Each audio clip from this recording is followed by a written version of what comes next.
Well, that I much? would argue that they do matter, but I think it's very important to have a target price in mind where you would sell. The spin-off dynamics are going to create a discount to intrinsic value. And for a cyclical company, whether it's at the right part of the cycle, the wrong part of the cycle, if the spin-off dynamics create a discount, I believe that over a reasonable period of time, 6 to 12 months, that discount is likely to close as investors learn more about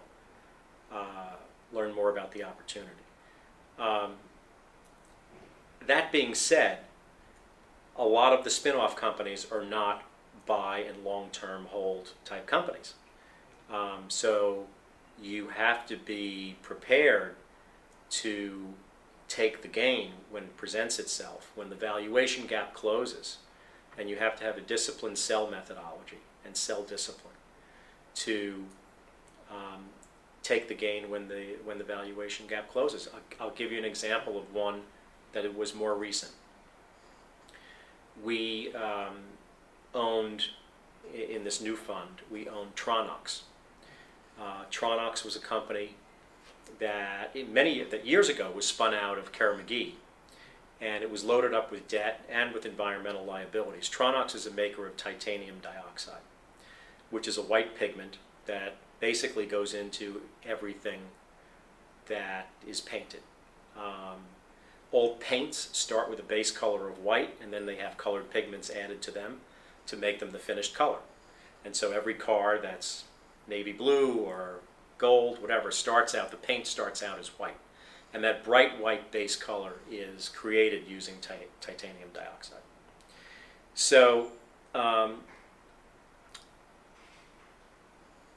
basically Tronox was over leveraged, and it went into bankruptcy in the financial downturn of 08, 09.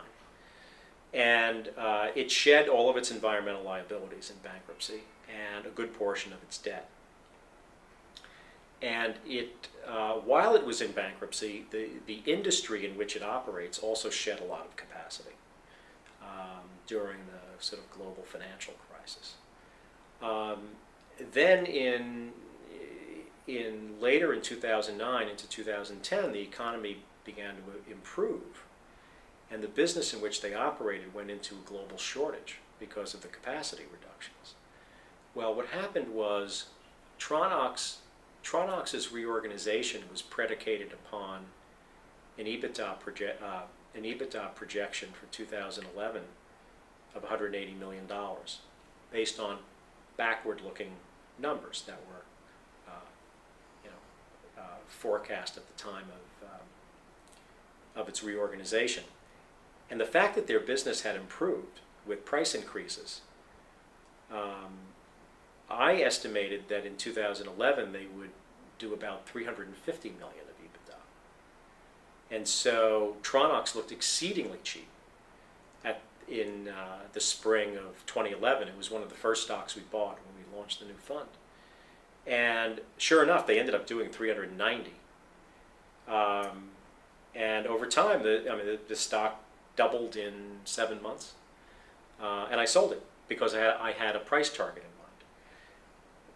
Tronox is not a long-term buy and hold company. It's a cyclical business. Sooner or later, there'll be more capacity that comes in the industry, and it'll be very competitive and commodity-based.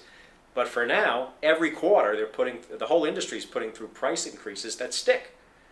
So, it was hard to go wrong, but you had to have the discipline to take the profit too. Since I sold Tronox, it's come down by about 20% from the high, and I sold it very close to the very high. And if it gets cheap enough, I may buy it back. But again, it's not a stock I want to ride through the economic cycle with. So I think having that sell discipline helps you get over this may not be a great secular growth business. They're not generally.